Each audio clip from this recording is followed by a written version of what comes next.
안녕하십니까 여러분. 폭력 없는 세상을 위해 행동하자라고 하는 주제로 강의를 맡게 된 장순아입니다. 우리 모두가 속해 있는 조직, 이 조직을 어떻게 건강한 조직을 만들 수 있을까? 우리 모두가 이 조직의 주인으로서 건강한 조직을 만들기 위한 성희롱 예방교육 지금부터 시작하도록 하겠습니다. 여러분들이 속해 있는 이 조직에서 성희롱, 성매매, 성폭력, 가정폭력은 의무 교육입니다. 특히 직장 내 성희롱 예방교육은 1999년도부터 다른 교육들하고 달리 가장 먼저 의무 교육이 되었습니다. 그 이유가 무엇일까요? 여러분이 속해 계시는 직장, 하루에 8시간을 함께 일하시는 이곳에서 어떻게 상대방에게 불쾌감을 주지 않고 서로를 존중하는 행복한 조직 문화를 만들 수 있을까? 이것이 이제 서로 간의 행복한 근로 조건 또는 업무의 효율 이런 부분들 때문에 가장 먼저 의무교육이 진행된 채로 올해로 17년째 성희롱 예방교육이 진행되고 있습니다. 그런데 여전히 성희롱에 대해서 모르고 당하셨거나 아니면 알고도 어떻게 대처해야 할지 방법을 모르셔서 참고 계셨거나 이런 부분들이 여전히 존재하고 있습니다. 오늘 좀 더 명확하게 내가 성희롱에 대해서 정확하게 인지하시고 알게 되셨다면 참지 않으시고 어떻게 적극적으로 대처할 수 있을까? 내가 주변인이라면 어떻게 피해자를 도울까? 이런 부분들에 대해서 함께 고민해 주시기 바라겠습니다. 자, 이 교육은 왜 매년 이런 교육들을 하게 될까요? 남자, 여자를 떠나서 상사와 부하 직원을 떠나서 우리가 속해 있는 이 조직 안에서 사람이 공존하는 방법을 고민하는 겁니다. 내 중심이 아니라 상대방의 입장에서 먼저 배려하고 존중하면서 행복한 조직을 만드는 방법 이런 부분들을 고민하기 위해서 교육을 받게 됩니다. 자, 그럼 먼저 성희롱이라고 하는 것이 무엇일까 알아보겠습니다. 성희롱, 이것은 직장 내에서 관리자, 상급자를 포함한 모든 조직원, 정규직, 비정규직을 모두 포함합니다. 이분들이 함께 일하시는 다른 조직원들에게 그 매개는 무엇이냐?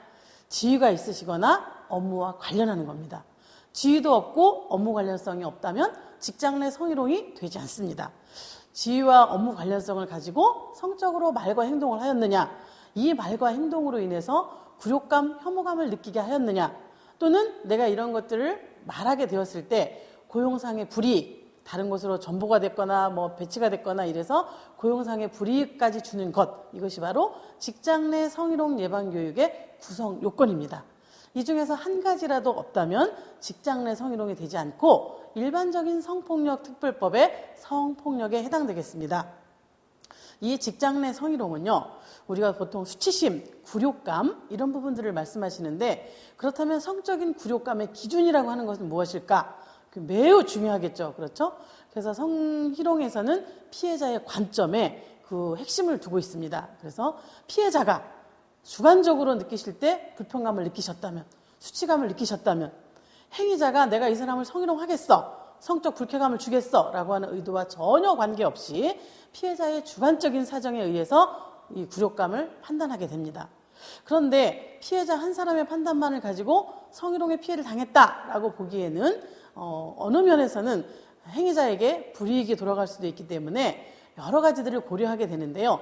사회 통념입니다.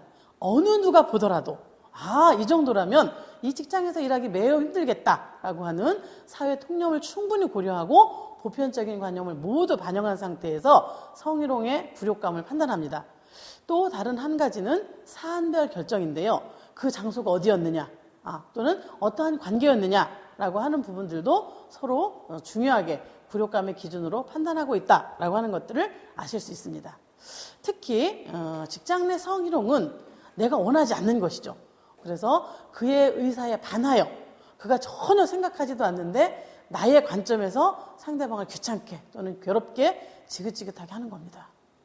이게 말로는 간단한 것 같지만 함께 일하시는 동료 사이에서 저 사람을 볼 때 내가 너무 괴롭다, 이런 맥락들이 형성되게 된다면 당연히 업무의 효율성하고 밀접한 관련을 맺게 될 테고요. 궁극적으로는 지위가 낮은 사람 또는 사회적인 약자가 조직을 떠나게 되는 매우 심각한 상태까지 가게 된다라고 하는 것들을 우리가 아실 수 있습니다. 직장 내 성희롱은요, 우리 모두의 문제입니다. 여전히 아쉽게도 남성이 여성에게 성희롱을 하는 사례들이 비율이 매우 높습니다. 그렇지만 여성의 사회 진출 또는 사회적인 지위가 높아지면서 여성이 남성에게 성희롱을 하는 사례들도 발생하고 있습니다. 점점 더 그 비율도 높아지고 있습니다. 제가 얼마 전에는 모 학교에 이 강의를 갔더니요. 전체 교직원 수가 14분 정도밖에 안 되시는데 그중에 27세 남성이 딱 한 분 계시더라고요. 나머지 13분이 여성이고 관리자 2분도 모두 여성인데 제가 또 연배를 이렇게 살펴봤더니 주로 여선생님들의 연배가 4, 5, 60대가 주를 이루시더라고요. 그랬더니 어떤 현상이 벌어졌을까요? 이 27세 초임 남선생님에게 아들 같아서 그래, 동생 같아서 그래, 또는 선생님 같으면 내 이상형이야, 이런 식으로 선생님이 엉덩이를 툭툭 치시거나 심지어는 볼을 잡으시고 너 완전히 내 이상형이다 이렇게 말씀하시는 분들, 또는 가족 같은 분위기에서 식사라도 하실라 치고 맥주라도 한 잔씩 나눠서 드시면 여기저기서 어머니 같으신 선생님이, 누님 같으신 선생님이, 객지에 나와서 혼자 고생한다고 안쓰러워 여기시는 선생님이 남자 선생님 따라주니까 왜 이렇게 술이 잘 넘어가냐 하시면서 은근 술 따라주기도 부탁하시는 이런 경우들이 있으셨답니다. 그런데 한 분도, 여선생님 중에 한 분도 내가 지금 저 남선생님을 성희롱하고 있어, 불편하게 하고 있어, 이렇게 생각하신 분은 아무도 안 계셨다는 겁니다. 제가 교육을 통해서 이런 부분들이 성적 불쾌감을 주게 되고 받으시는 쪽에서는 성적 수치심이 들 수 있습니다 말씀하셨더니 갑자기 긴장하시더라고요. 그래서 여성도 남성을 성희롱할 수 있는 이런 사례들이 점차 늘어나고 있는 것들이 사실이다라고 하는 것들도 있고요. 남성과 남성 사이도 가능하죠. 남성이 남성을 성희롱할 수 있고요. 여성이 여성을 성희롱할 수 있습니다. 결과적으로 나의 문제, 내 남편의 문제, 내 아들과 딸의 문제, 그래서 우리 모두의 문제다라고 하는 것들을 아실 수 있는데요. 동영상 2개를 잠깐 살펴보시겠습니다. 그 이유를 찾아볼 생각입니다. 화장품 테스트를 가장해 한 가지 실험을 해볼 건데요. 좀 너무 많으신 것 같은데. 남자 진행자가 한 여성 연기자에게 과한 신체적 접촉을 할 때 아니요, 그렇게만 하시지 마시고. 잠시만요. 우리는 어떻게 행동할까요? 나 괜찮아. 나 괜찮아. 이런 데도 그래야 돼. 보셨어요? 여기 막 이렇게 하는 거 보셨어요? 진짜 기분 나빴어. 짜증나는 줄 알았어. 본인 말에 해서 설명을 해줬어도 훨씬 더 좋았을 텐데. 그죠. 내 말이. 꼭 이렇게 쓰셔도 되고 그냥 느낀점 그냥 쓰셔도 돼요. 계속 한 분한테 얘기를 하니까, 집중적으로 얘기하니까 불편하신 것 같아요. 제가 뭐 잘못한 게 있나요? 공과사는 구분을 하셔야 될 것 같고요. 네. 지금 일하시는 거잖아요. 네. 뭐 수치적 접촉이 가능한 건가요? 내가 뭐 특별한 데 만진 것도 아니고 뭐 엉덩이를 만졌어요, 내가? 자기가 불편감 있고 자기가 접촉하는 게 싫은데 접촉하는 것 자체가 성희롱 거지, 어느 특정 부위를 만져야지 성희롱이라는 건 아니에요. 아니, 피해자가 여성인 경우 주저없이 나서서 도와주고 가해자를 강하게 제지하는 모습이었습니다. 사실 저희가 이거 실험 카메라예요. 죄송해요. 나 흥분했어. 굳이 여기를 이렇게 막 문질러가면서, 두 손으로 문질러가면서 저건 좀 아니다, 나한테 하면 내가 얘기를 해야겠다 라는 생각을 하고는 있었어. 그렇다면 피해자가 남성일 땐 어떨까요? 여성 진행자가 한 남성 연기자를 성희롱하는 상황을 연출할 겁니다. 저렴한 남자분들 같은 경우에는 목 같은 경우도 많이 타시거든요. 제가 목 한번 발라드릴게요. 왜냐면 머리가 짧기 때문에 목이 사이즈를 한번 보시면 제가 할게요. 네, 이렇게 해주시면 되고, 이거는 조금만 이게 잘 안 나오니까. 네. 관리를 워낙 잘하셔서, 워낙 잘하셔갖고 뭐 다. 짜증나. 그냥 여기 따라가지고 목에다 바르고. 요새는 여자가 성희롱 하는 것도 많잖아요. 성희롱 막 이런 거 아닐까? 괜찮을 것 같은데. 왜 싫어? 저는 딱 의견이 안 좋은 건 안 좋고 좋은 건 딱 좋은.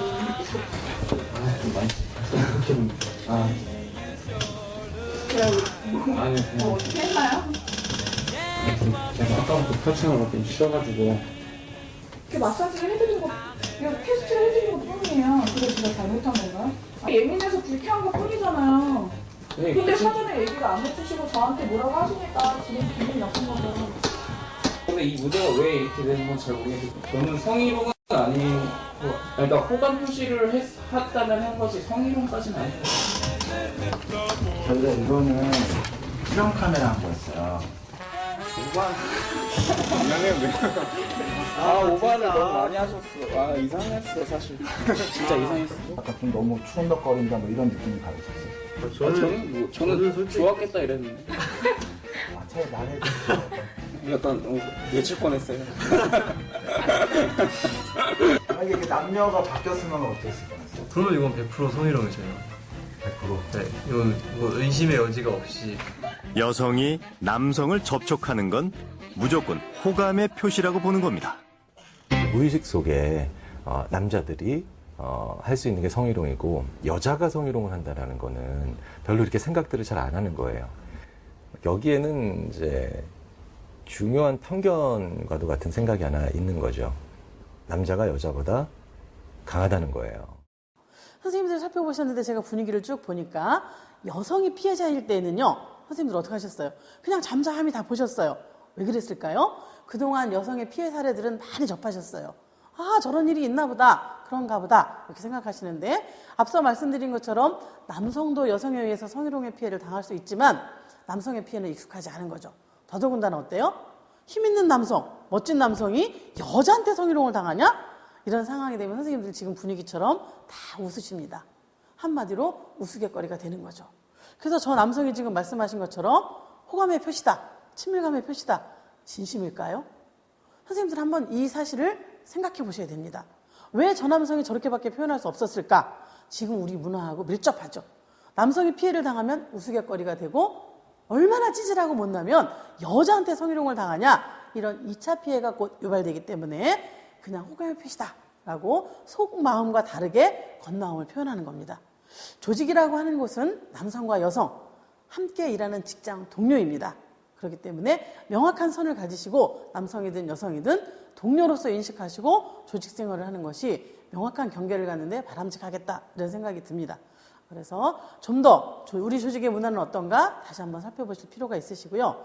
그렇다면 이런 성희롱의 문제들은 왜 발생할까? 그 원인은 무엇이고 어떤 유형이 있을까 보시겠습니다. 자, 직장 내 성희롱 누구에 의해서 일어날까요? 가장 많은 비율이 누굽니까? 역시나 직장 상사입니다. 특히 관리자.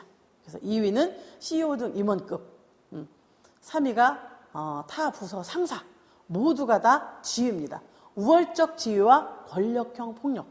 왜 그럴까요? 우리 사회의 성문화는 굉장히 빠르게 변화되고 있지만 여전히 인식이 달라지고 있지 않은 많은 수들이 있습니다. 그래도 되는 줄 알았어. 지금까지 그래 왔어. 그렇지만 내가 이런 부분 때문에 처벌받지 않았어. 오히려 이런 거를 문제 삼는 사람들이 깐깐하고 조직생활을 못하는 사람들이야 라고 생각하고 계시는 인식이 더디게 변화되는 상사나 임원 이런 분들이 성희롱을 발생시키고 있다라고 하는 것들을 우리가 알 수 있습니다. 그렇다면 왜 발생할까? 자, 이유가 여러 가지가 있는데요. 잘못된 문화 있죠. 특히나 함께 일하는 직장 동료 여성들을 성적 대상으로 보거나 일상적인 유흥 문화. 이것이 이제 곧 나오겠지만 여성들이 특히 회식 장소에서 성희롱을 당하고 있는 거하고 맞물려집니다. 그리고 전통적인 성역할 고정관념. 여성이 해야 되는 일, 남성이 해야 되는 일을 자꾸 나누죠. 함께 그 분야의 전문가로서 일을 하시면서도 여성의 역할을 자꾸 고정화시키는 잘못된 통념들 때문에 성희롱이 발생된다라고 보고 있는 거고요. 잘못 형성된 조직 문화죠.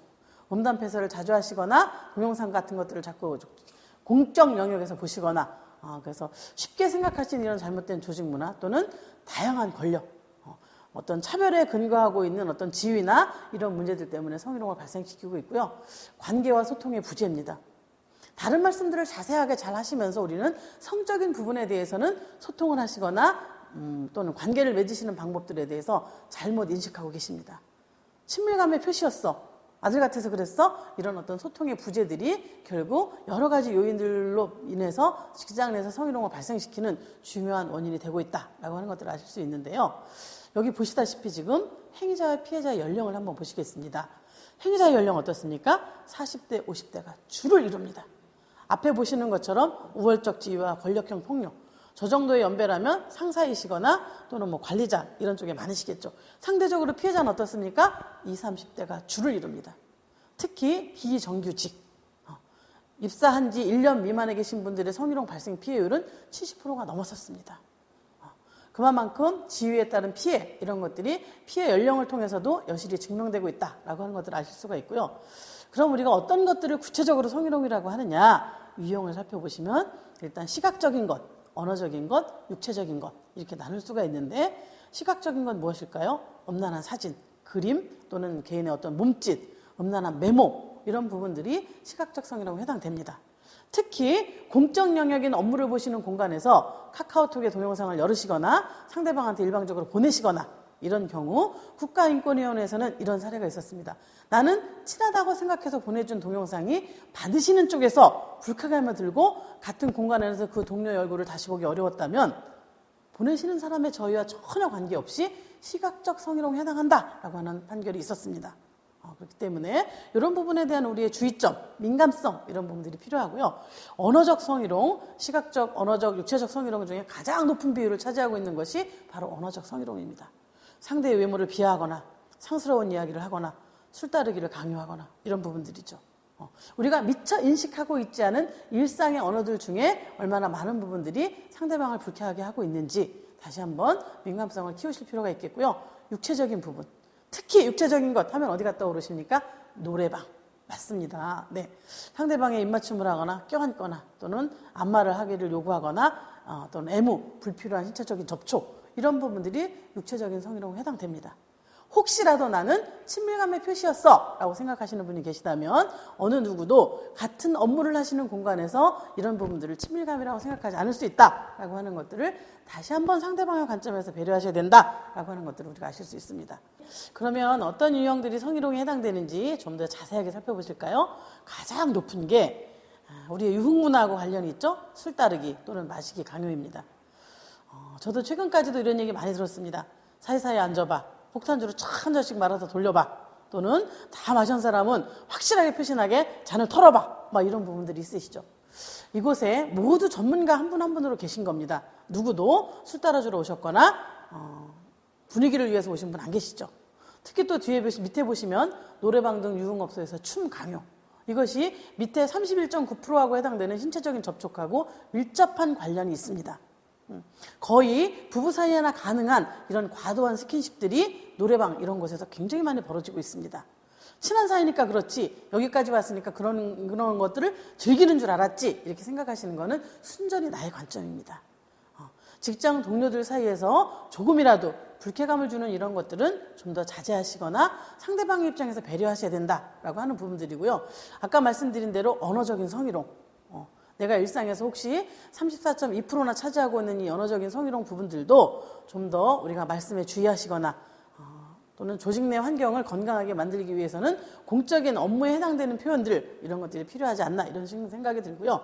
직장 내 관련된 업무 관련된 관계라고 하더라도 키스, 애무 등 심한 부분들은 성추행, 강간이나 강간미수 등은 성폭력 특별법에 속할 수 있습니다. 그렇죠? 그래서 앞서 보신 저 4가지 사례들이 직장 내 성희롱의 업무 관련성을 가지고 존재해서 시정명령과 권고를 받을 수 있는 사안이라면 아무리 동료라고 하더라도 애무 또는 뭐 심한 키스 이런 부분들은 성폭력 특별법에 속해서 추행 이런 부분들이 이제 처벌이다라고 하는 거죠. 그래서 빨간 줄 올라가는 범죄입니다. 그래서 아무리 동료 사이라고 하더라도 명확한 경계를 갖는 것 이런 부분들이 반드시 필요하시고요. 발생 장소 보십시오. 아까 우리의 유흥문화, 또 잘못된 성역할 고정관념 이런 부분들이 굉장히 많았었는데요. 남성이 피해를 당하는 장소는 거의 대부분 직장 내였습니다. 남성들은. 그런데 상대적으로 여성들은 어디입니까? 회식 장소였습니다. 이것이 앞서 말씀드린 회식 문화 또는 유흥문화 이런 부분들이 밀접한 관련을 갖고 있다라고 하는 것들을 아실 수 있습니다. 그래서 제가 얼마 전 신문을 보다 보니까 이런 부분들이 나와 있는데요. 성희롱을 막으려고 회식 지킴이가 등장합니다. 어디에서? 해군에서. 만약에 이 회식 하면 다 성인들이 하시는 건데요. 성인들 각각이 내가 하는 게 성희롱이다 라고 인식을 하지 않으시는 거죠. 인식이 그만큼 더 크게 바뀌는 겁니다. 한 사람의 고착화된 인식이 변화되는데 지속적인 교육을 통해서도 30년이나 걸린다고 합니다. 그랬더니 어떻게 해요? 회식을 하는 장소에 지킴이가 파견되는 겁니다. 이분은 어떤 역할을 하실까요? 술 마시면 안 됩니다. 선생님들 즐겁게 회식하고 계신 동안에 저는 계속해서 관찰하는 거죠. 누가 누구의 손을 더듬나, 술 따르기를 강조하나, 혹시 노래방이나 이런 곳에 가서 부르추기를 강요하나, 이런 부분들을 보게 되는 겁니다. 또 마지막으로는 한 분 한 분이 안전하게 집에까지 귀가했다는 게 확인이 돼야만 지킴이인 제 업무가 끝납니다. 왜 그럴까요? 술 한 잔씩 하시고 돌아가시는 길에 혹시라도 차 안에서 불필요한 접촉이나 이런 부분들이 발생하는 사례들이 많다 보니까 안전하게 귀가했다는 게 확인이 돼야만 지킴이로서의 업무가 끝납니다. 왜 해군에서는 회식 지킴이가 등장하고 있을까요? 내가 하면 로맨스입니다. 내가 하는 것이 성희롱이다. 이렇게 생각들을 잘 안 하시는 거죠. 특히 직장 내에서 발생하는 성희롱에 대해서는 관리자의 책임이 굉장히 큽니다. 왜? 직장 내 성희롱은 성폭력하고 다르게 성폭력은 1대1의 관계라면 직장 내 성희롱은 조직의 문화입니다. 만약에 내 직장에서 성희롱이 발생했다. 두 사람의 문제인가요? 우리 조직 전체의 문제이고 업무 효율이 다 떨어지게 됩니다. 그렇기 때문에 관리자에게 큰 책임이 있다 보니까 해군에서도 별다르신 분, 이런 분들이 위험해집니다. 그렇기 때문에 지킴이까지 파견해서 우리의 인식을 좀 더 경각심을 갖게 하고 문화를 바꿔내는 이런 부분까지 와 있다라고 하는, 한편으로는 안타깝고 한편으로는 좀 더 우리의 민감성을 키워내야 되는 이런 부분들을 만나게 됩니다. 그래서 오늘 성희롱 예방 교육을 이렇게 잘 받으시는 이유는 뭘까? 좀 더 정확한 지식을 갖자 이런 거죠. 그리고 예방 기술을 배우자. 성에 대해서 내가 그동안 했던 것들이 성희롱인지 몰랐어 라고 하신다면 감수성 향상과 태도 변화를 위한 건강한 조직 문화를 만드시는 것, 이런 부분들이 좀 더 필요하다라고 하는 것들을 아실 수 있습니다. 또 이런 교육들을 우리가 하게 되는 가장 큰 요인이 여기에 있습니다. 피해를 경험하신 분들이 여기 보십시오. 78.4%가 참고 넘어갑니다. 안타까운 일이죠. 그렇죠? 내가 피해를 당했는데 그냥 참고 넘어가는 겁니다. 어떤 피해에 대해서 그냥 참으실까요? 여러분들 교통사고를 당하셨다. 그냥 참고 넘어가시나요? 그런데 함께 일하시는 동료들 사이에서 성적 굴욕감, 수치심, 인간이 느낄 수 있는 가장 수치스러운 상태의 피해를 경험하셨는데도 그냥 참고 넘어갑니다. 왜 그럴까? 이런 부분들을 살펴보셔야 되는데, 왜 피해자들이 자신의 피해를 드러내기 어려운 걸까요? 피해자의 입장에서는 어떠한 잘못도 없습니다. 이런 행위들을 원하는 것도 없고요. 그런데 드러내기 어렵습니다. 왜? 주변에 지지 세력이 없어요. 아니 그러니까 거기까지 왜 따라갔어? 다른 사람들은 2차까지 3차까지는 안 가잖아 라고 오히려 피해자를 비난하고 있는 잘못된 문화들 때문에 피해자가 가슴앓이만 하고 자신의 피해를 드러내기 어렵습니다. 자, 지지 세력 누가 내주셔야 될까요? 주변에 있는 동료분들입니다. 나하고 똑같은 생각을 가진 사람 3명만 있어도 건강한 조직을 만들 수 있다고 합니다. 그래서 주변에서 지지를 하면 피해자가 자신의 잘못을 숨기거나 드러내지 못하는 안타까운 일들은 없어지시겠죠. 반면 행위자는 어떻습니까? 본인이 엄청난 피해를 유발했는데도 불구하고 문제의식 없습니다. 일상을 잘 생활하고 있습니다. 사소한 일을 생각하기 때문에 1차, 2차, 3차의 피해가 재발하게 되는 이런 상황들을 만나게 되죠. 한 대형 병원의 지도 교수가 파견 나온 여성 전공의를 성추행했다는 의혹이 제기되고 있습니다. 이제 피해 여성은 주장을 하고 있는데요. 스승에 대한 존경심마저 현재 사라졌다고 합니다. 어떻게 된 일일까요? 현장에서 취재했습니다. 피해 주장 전공의에게 당시 상황을 들어보기로 했습니다. 성추행은 있었습니다. 왜냐하면 제가 제일 잘 알죠. 왜 내가 피해자인데 왜 내가 숨어서 이렇게 울고 있어야 되는지. 피가 그냥 거꾸로 흐르는 것 같고 당장이라도 쫓아가서 요절을 냈으면 하는 그런 정도의 마음이었습니다. 사건은 다음 회식 장소로 이동하던 지도 교수의 차 안에서 일어났는데요. 그때가 무슨 저희 회식이었던 거예요? 예, 제가 한 달 동안 그 해당 병원에 파견 근무를 하고 마지막 날이었습니다. 지도 교수 그리고 베트남 여성 전공의와 함께 차 뒷자리에 타게 됐는데요. 교수가 자리를 바꿔서 두 여성 사이에 앉았다고 합니다. 가운데 자리에 앉자마자 성추행을 했다는 것이 여성 전공의의 주장인데요. 이렇게 농구를 하더니 손을 쭉 내려서 가슴을 이렇게 만지는 일을 해서 단순히 예. 어떤 그 친근의 이미지로 뭐 잘해보자라는 식으로 이렇게 그 어깨 동무를 한 상황은 아닌 거예요? 확실하게 이제 탁 정확하게 저의 가슴을 만졌습니다. 그 네. 주장은 정확하게 이건 성추행을 목적으로 한 그렇죠. 어깨동무였다. 어깨 동무가 아니라 손이 아예 가슴까지 와서 한번 이렇게 각 잡아서 제가 손을 뗐거든요. 네, 그거는 뭐 실수로 닿았다 이렇게 할 수가 없는 상황이었어요. 그리고 그 와중에 영어로 외설적인 말을 했어요. 그 I'm a horny guy라고 뭐 성적으로 흥분되는 뭐 이런 식으로 나오더라고요. 그런 말을 영어로 하고 I believe you're a smart guy to know that this is not right time 이라고 제가 이제 when is the right time 이라는 걸 저한테 제가 for me never라고 말을 했어요. 그랬더니 똑똑한 친구분 뭐 이렇게 얘기를 하더라고요. 상대는 해당 학교에서 저명한 교수. 여성 전공의는 그 자리에서 항의하기는 어려웠다고 합니다. 그게 참 마음이 아픈 게 그 순간에서 제가 이런 생각을 했어요. 이 사람을 기분 나쁘지 않게 어떻게 추행을 막아야 되지? 과장님이라다 보니까 저는 그러면서 기분을 나빠하면 어떡하지? 라는 생각까지 했어요. 그걸 거부하면서도. 해당 교수는 어떤 입장일까요? 해당 교수님은 만취하셔서 기억이 없는 상황인 거고 진상조사를 한 바에 의하면 교수님께서 피해자로 주장하시는 분의 전공의의 어떤 어깨에 손을 얹고 있는 것까지는 그 사실로 확인이 됐고요. 좀 기억이 나시나요? 네, 해당 병원의 자체 조사 결과 당시 같은 차량 앞자리에 탑승한 다른 전공의가 서너 차례 뒤를 돌아봤을 때 성희롱이나 성추행을 인지할 만한 상황은 없었다는 것입니다. 교수는 양쪽 여성들의 어깨에 손을 얹은 상태였고 피해 주장 여성이 그 손을 잡고 있었다는 것인데요. 이 사람이 계속 힘을 주는 거예요. 그래서 차 안에서 내릴 때까지 잡고 있었어요. 힘을 준다는 게 무슨 말씀이세요? 계속 가슴 쪽으로. 그러니까 계속 제가 못하게 이렇게 나갔는데 이렇게 그만한 게 아니라 계속 이렇게 하는 거예요. 그래서 내릴 때까지 손을 잡고 있었어요. 피해 주장 전공의는 성추행이 계속되는 것을 저지하기 위해 교수의 손을 잡고 있어야 했다는 것입니다.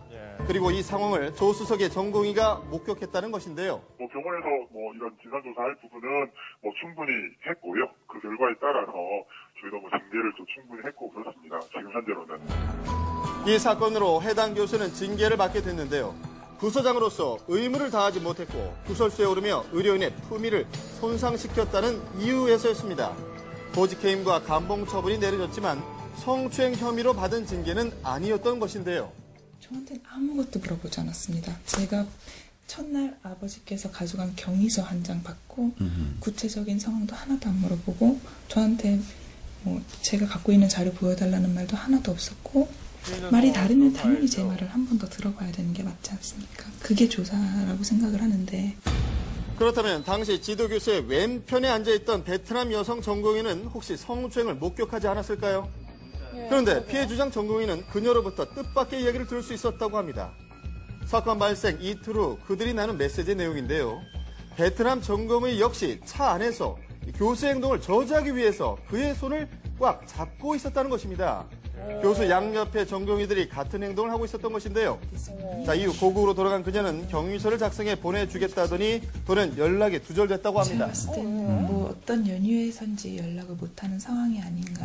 네, 그분은 베트남 분이셔서 이게 저희가 뭐 진술 받을 당시에 이제 그 한국에 없었습니다. 그분에 대해서 이제 진술을 받으려고 협조 요청을 해준 상황이고요. 한편 이 당시 회식에 참여했던 또 다른 전공의로부터 메시지가 오기도 했는데요. 자, 지도교수가 반성하고 있는데도 꼭 사직을 시켜야겠냐며 기회를 달라는 내용이었습니다.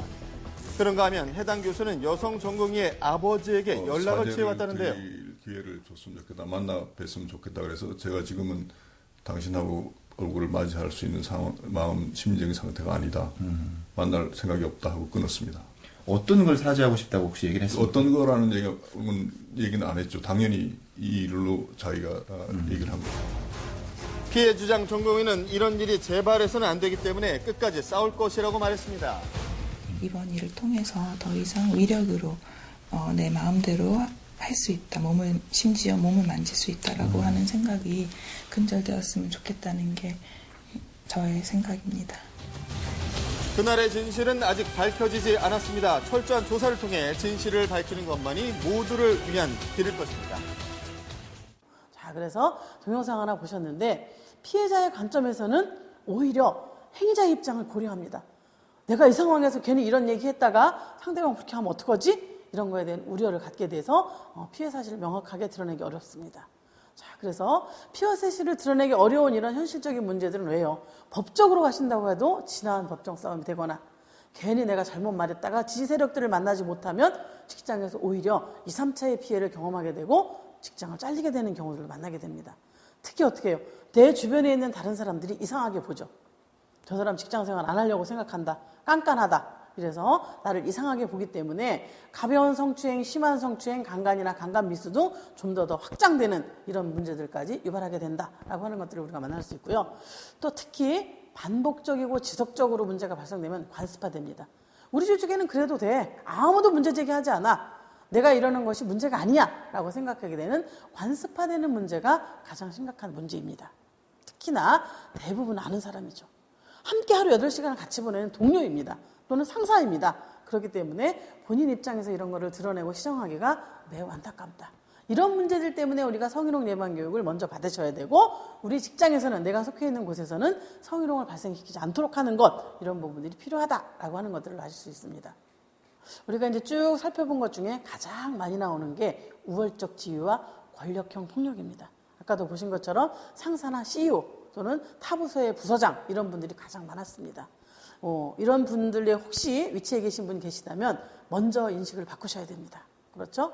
같이 일하는 동료들 사이에 내가 지위가 있다고 하더라도 권력이 있다고 하더라도 상대방의 입장을 먼저 배려하는 것. 왜 그러셔야 할까요?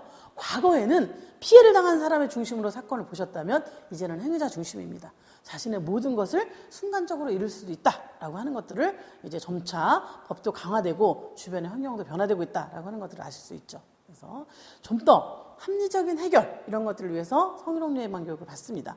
선생님 생각해 보십시오. 이 자리에 피해자도 계시고 행위자도 계시고 조사자도 관리자나 대부분 상사들이 조사자의 권한을 갖고 있습니다. 직원 상호 간에 벌어진 일이기 때문에 은폐되기 쉬운 거죠. 그래서 좀 더 합리적인 해결을 잘 하기 위해서 예방 교육이 필요하다라고 하는 것들을 우리가 아실 수 있죠. 그래서 사람과 사람 사이에는 허용하는 경계가 있습니다. 경계라고 하는 건 뭘까요? 침범하지 말아야 할 선입니다.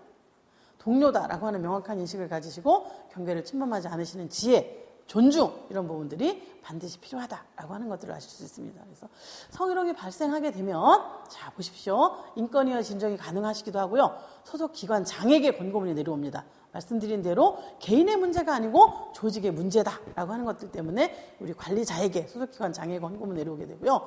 노동위원회나 고용노동부 또는 개인과 개인 사이에서는 민사상 손해배상 청구가 가능하고 형사적인 문제가 발생했다라고 하면 형사고소로 처벌도 가능한 문제입니다. 그렇기 때문에 피해자, 행위자 모두에게 손실이 발생하기 때문에 예방에 중점을 두는 것이 필요하다라고 하는 것들을 아실 수 있습니다. 자, 여러분 그동안 배우신 걸 가지고 그렇다, 아니다 한번 정답을 맞춰보실까요? 음담패설에 직원들이 모두 웃고 떠들면 성희롱이 될까요? 어떻게 생각하십니까? 모두 웃고 떠들었는데? 라고 생각하실지 모르지만 선생님들 신입이셨을 때 있으셨죠? 선배님들 즐겁게 웃으시는데 신입이 혼자 울고 있을 수는 없지 않습니까? 어쩔 수 없이 분위기상 같이 웃었지만 내가 웃는 게 아니야 이런 경우 있습니다. 그렇죠? 그런데 만약에 그 자리에서는 웃고 내가 뒤늦게 내가 그 자리에서 어쩔 수 없이 웃었지만 나는 그때 성희롱 당했어 라고 말씀하시면 주변에 계신 분들이 뭐라고 말씀하십니까? 아니 그때는 지도 좋다고 웃어놓고 뭐 이제 와서 성희롱이라고 그래 라고 말씀하시지만 실제적으로 분위기상 어쩔 수 없는 경우가 있었다 이런 거죠. 그래서 공적 영역의 음담패설 안 됩니다. 안 됩니다. 이런 부분들에 민감성 키우셔야 되고요. 또 뭐가 있을까요? 칭찬한다고 하는 의미로 동료 사이에 섹시하다라고 하는 표현을 하셨다. 어떠실까요? 혹시 이런 칭찬 받아보신 분? 하신 분 계실까요? 이미 이 섹시하다라고 하는 표현이 그닥 공적 영역에서 칭찬 의미로 사용되지 않습니다. 그렇죠? 나는 최고의 칭찬인 줄 알았어? 잘못 생각하고 계신 부분입니다. 그냥 머리 모양 예쁘신데요? 옷 색깔 좋으신데요? 립스틱 색깔 어울리시는데요? 얼마나 쿨하고 간결합니까? 굳이 섹시하다, 오해의 소지가 있는 이런 칭찬 안 하시는 게 좋습니다. 꼭 이런 칭찬 하신 분들은 어떠신가요? 리듬을 타죠? 오, 섹시한데? 이러시면 이거는 놀림입니다. 조직 문화를 건강하게 만들지 못하게 되는 이런 요인들을 갖고 있다라고 하는 것들을 우리가 알 수 있죠. 그리고 내가 일하고 있는 이 공간 안에서 지금 여기 보십시오. 남성분 두 분이 야한 농담을 하고 계십니다. 저 여성분이 우연히 들으셨어요. 성희롱 될까요? 많이 고민하십니다. 아니 이거 둘이 얘기하고 있는 걸 왜 우연히 듣고 있어, 그냥 지나가지, 이렇게 말씀하시는데, 내가 일하는 이 업무를 위한 공간은 공적 영역입니다. 두 사람이 사적으로 야한 농담을 할 수 있는 그런 공간이 아니다 라고 하는 거죠. 그래서 공간에 대한 개념을 명확하게 하셔야 됩니다. 들은 사람의 잘못이 아니라 이 공간에서 야한 농담을 하시는 건 안 된다 라고 하는 거죠. 그래서 야한 농담은 사적인 영역에서 하셔야 된다 라고 하는 거고요. 징그럽고 느끼하게 쳐다보시는 눈빛은 어떠하실까요? 성희롱이다 이래 버리면 원래 이런 눈빛을 가지신 분은 또 어떻게 하시겠습니까? 그래서 제가 아까 뭐라고 말씀드렸어요? 총체적이냐 보편적이냐, 어느 누가 보더라도 이런 상황이라면 성희롱이 되겠다라고 하는 상황일 때만 성희롱이 된다 이렇게 말씀드렸습니다. 그렇죠? 그런데 다만 제가 여기서 중점적으로 드리고 싶은 멘트는 뭘까요? 때로는 눈빛만으로도 상대방에게 불쾌감을 줄 수 있다라고 하는 겁니다. 그렇죠? 종체적이며 보편적인 거를 반영한 이후에도 눈빛만으로도 불쾌감을 줄 수 있는 부분 때문에 우리의 민감성을 좀 키우셔야 된다라고 하는 거 또 보시겠습니다. 과도한 신체 접촉, 상대방한테 부담을 준다면 어떨까요? 당연히 성희롱입니다. 그렇죠? 그래서 노래방 같은 곳에서의 어깨동무 또는 브루스 축이, 상대방의 포, 이런 부분들 좀 더 민감성을 가지셔야 되고, 내가 내 동료와 이런 정도로 친밀감이 있는가 다시 한번 짚어보셔야 됩니다. 그래서 이런 부분들 주의하셔야 되고요. 아들 같다, 딸 같다며 안마를 요구하시는 분이 계실 수 있죠. 이런 경우에 안마를 요구하시는 쪽에서는 진심으로 아들 같고 딸 같아서 요구하시는 수 있습니다. 그렇죠? 그런데 안마를 요구받으시는 쪽은 어떠실까요? 결코 저분의 아들 같고 딸 같고 싶어 하시는 분 안 계십니다. 큰 차이가 발생하겠죠. 그래서 안마를 해달라라고 요구를 받으신 저쪽에서는 성적 수치심을 느끼실 수 있고 불쾌감을 느끼실 수 있고 성희롱을 당했다라고 느끼실 수 있는 이런 부분들이 있을 수 있습니다. 그래서 좀 더 공적 영역에 적합한 이런 부분들의 질서, 이런 것들이 필요하다라고 하는 생각이 들고요. 많은 직장인들한테 여쭤봅니다. 어떻게 하면 행복한 직장 생활을 하실 수 있을까요?를 여쭤보면 모든 분들이 관계의 중요성을 말씀하십니다. 관계만 좋아지면 직무의 몰입도도 올라가고 정서적인 안정이 올라가서 저절로 하루 8시간 행복한 직장생활이 이루어지더라, 이렇게 말씀하십니다. 일은 많아도 괜찮아요. 관계가 중요합니다. 이렇게 말씀하시죠. 특히 성적인 부분이 오고 갈 수 있는 직장 내 성희롱, 이런 부분들에 대한 경계, 민감성, 이런 부분들이 좀 더 명확하길 바란다라고 하는 말씀을 드리고 싶고요. 행복한 조직 문화가 최고의 선물입니다. 우리 조직은 한 분 한 분 모든 분이 만드시는 겁니다. 그렇죠? 그래서 나 하나 꼽히고 나 하나 꼽히면 풀밭도 꽃밭이 됩니다. 나만 아니면 돼, 이런 생각보다는 모든 분이 만들어가는 우리 조직, 어떻게 풀밭이었다면 꽃밭으로 만들 수 있고 온 산도 붉게 물들일 수 있는 행복한 조직 문화를 만들 수 있을 것인가. 이 자리에 계시는 한 분 한 분들이 이런 경각심을 가지시고 만들 때 모두가 행복한 그런 조직 문화, 그런 행복한 조직, 그런 부분들이 될 거라고 생각하면서 여러분이 속해 있는 이 조직에서 모두가 존중받는 행복한 그런 직장 생활 하시기를 바라면서 마치도록 하겠습니다. 고맙습니다.